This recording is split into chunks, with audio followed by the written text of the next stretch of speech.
ఇదిగో యేసుక్రీస్తు వారు చెప్పిన మాట అప్పటికే మోషే గారు ప్రవక్తగా చెబుతున్నప్పుడు లాజరు గారు లాగా బ్రతికితేనే పరదేశంలో నెమ్మది పొందు స్థలానికి వెళతారు. ఇదిగో ధనవంతులాగా బ్రతికితే నెమ్మది పొందు స్థలాన్ని విడిచి అగ్నిగుండంలో యాతన పడటానికి వెళ్ళిపోతారు. దీన్ని బట్టి ఆలోచించండి.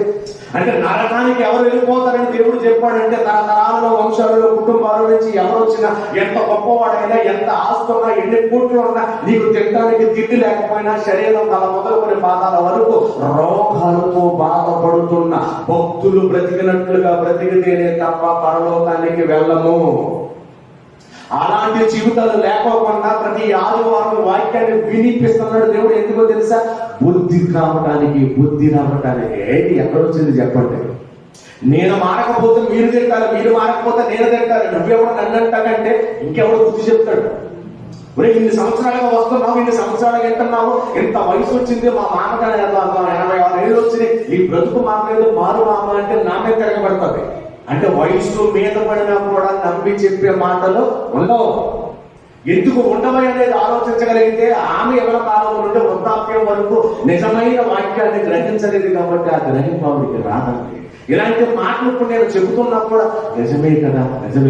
అది ఆమె గర్భాన్ని ఎంతమంది మనవాళ్ళ కొడుకులు పుట్టించారు? 4 పిల్లలలో సుమారుగా అంతమందిని ఆయనకు పుట్టిస్తే ఎంత మందిలో ఇదిగో నా మనవడు దేవుడు పనిలో ఉన్నాడు, వీడిని దేవుడు హెచ్చించాడు కదా అనే మనసానికి ఎవరు వస్తుందా? రాదు. ఎవరికి వస్తుందయ్యా మనసు అంటే? ఆమె బ్రతికితేనే నా మనవుడు దేవుడు ఉన్నాడని అర్థమవుతుంది.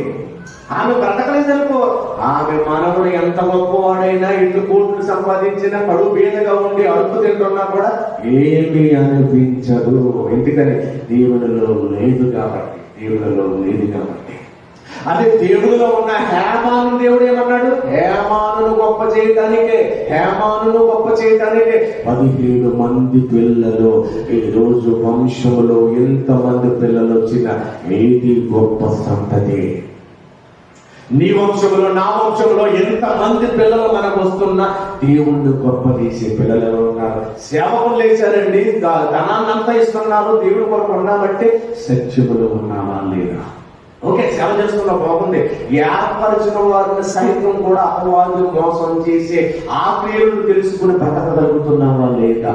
అలా బ్రతకకపోతే ఎన్ని సంవత్సరాలు సేవలో ఉన్నా కూడా నిష్ప్రయోజనం. హేమాను లాంటి మనస్సు ఉండాలి.